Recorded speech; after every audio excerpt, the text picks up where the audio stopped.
ils se disent ah, bon, quand je vais acheter le poulet, je dis ok, prends le poulet, égorge le fer de ta main. Il dit non, je ne peux pas égorger le poulet. Mais attends, tu penses, quand tu manges ton poulet là, tu penses qu'il est venu comment?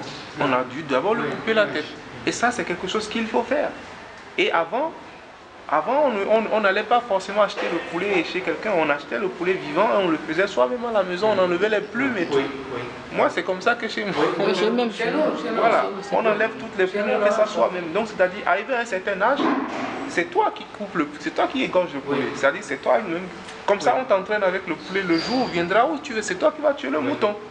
Donc, on le préserve pendant un certain âge, c'est ça. mais quand il grandit, il faut le mettre devant la réalité. Sinon, arrive un moment, il copie ce qui se passe en Occident où les gens sont totalement déconnectés de ça et ils font comme si Dieu a créé la viande et il a créé tout ça pour orner la terre seulement. Non, on a créé la viande pour qu'on le mange.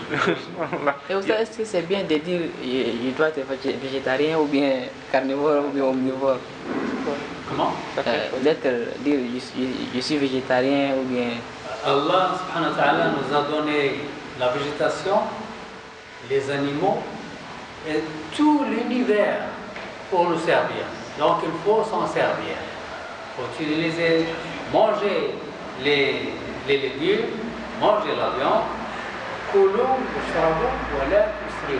C'est ça le plus Il important. ne faut pas faire des excès. C'est ça la limite. Il faut manger les légumes, il faut manger la viande. Le prophète sallallahu alayhi wa sallam a dit il ne faut pas refuser la viande, il ne faut pas refuser le parfum. Les dates, non? Les dates. La viande et le parfum, il ne faut pas refuser. Parce que le parfum, c'est une bonne odeur. Et la viande, c'est une partie de la subsistance d'Allah subhanahu wa ta'ala. Donc, le prophète sallallahu alayhi wa sallam aime la viande. Il mange la végétation et il mange la viande aussi. Et surtout, il aime les poils. Il aime les poils De l'agneau. De l'agneau, oui. Ça, le professeur dont vous avez parlé, c'est le professeur Hosni. Pardon? Le professeur, votre voisin. Professeur? C'est Hosni. Et il y a un professeur aussi à côté de chez vous, je ne sais pas où il habite, il nous enseigne l'immunologie. C'est un professeur d'histoire géo. Ah non, ça c'est pas. Il y a un professeur aussi qui vit. Il est votre voisin, mais il n'est pas plus loin. Je ne sais pas l'appartement dont il habite, mais. C'est notre voisin? En islam, on dit c'est 40 maisons. Donc... non, notre voisin, ma maison c'est 5, lui, sa maison est 7. C'est juste au-dessus de nous. Aujourd'hui, 40 maisons, tu le trouves dans un seul immeuble. Et le professeur a disparu. C'est pas la même 40 maisons d'avant.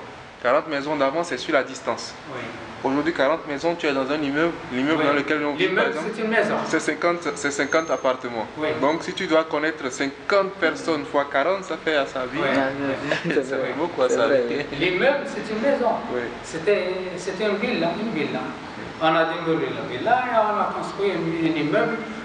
Notre immeuble, il y a 12 personnes. Mais il y a des immeubles qui ont 35, 40. 54. Moi, là où je suis, c'est 54. S'il y a la même chose 40 fois, ça fait 2000 personnes. 2000 appartements, pas personne, non? Ou bien je me trompe, 2000. 50 fois 40. 50, oui. Ça fait 2000. Oui. Maintenant, la population est grande. Oui. Alors on dit que la pitié, ça s'apprend. On apprend la pitié comme on apprend les bonnes manières. Une fois, j'ai dit à mon fils, si tu ne réussis pas à l'école, tu ne vas pas mourir. Peut-être tu auras une vie difficile, mais tu ne vas pas mourir. Mais si tu échoues à connaître Allah, ça c'est dangereux. Ça c'est dangereux. Si tu échoues à l'école, tu ne vas pas mourir. Tu vas chercher un travail, qu'il soit difficile, oui, mais tu ne vas pas mourir quand même.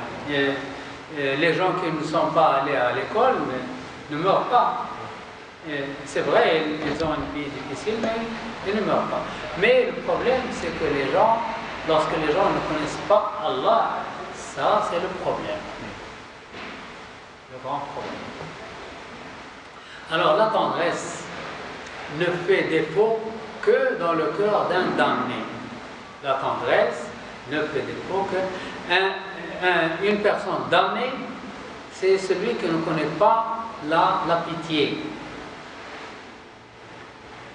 Et un autre hadith, le croyant envers son frère croyant est comparable à un édifice dont les briques se soutiennent les uns les autres. C'est comme le mur.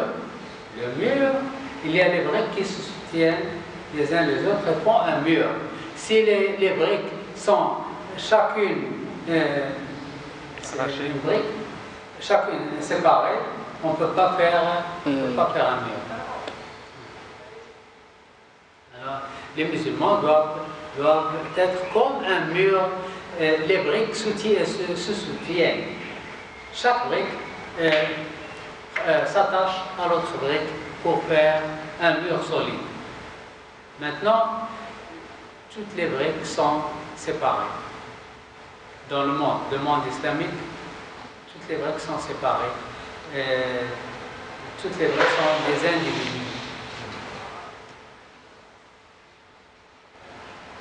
Le prophète alayhi salatu wassalam, il a dit, j'ai demandé 3 choses à mon Seigneur, il m'en a accordé 2, il m'en a empêché 1. Et c'est ça qu'on vit aujourd'hui. La troisième chose qui n'a pas été accordée, c'est que les musulmans, la Oumma ne se battent pas entre elles. Oui. Et aujourd'hui, c'est vraiment ça qui est la chose la plus triste dans notre Oumma. On se bat et on se crée des guerres qui ne sont pas nécessaires sur tous les plans possibles, que ce soit économique, que ce soit militaire, tous les plans, on se bat entre nous. Et les autres regardent tranquillement, ils nous observent se faire. Ils n'ont plus besoin de lever le petit doigt. Malheureusement. La pitié n'est que la tendresse et la sympathie. Voilà. Elle suscite grâce et bonté. Mais elle n'est jamais un sentiment stérile.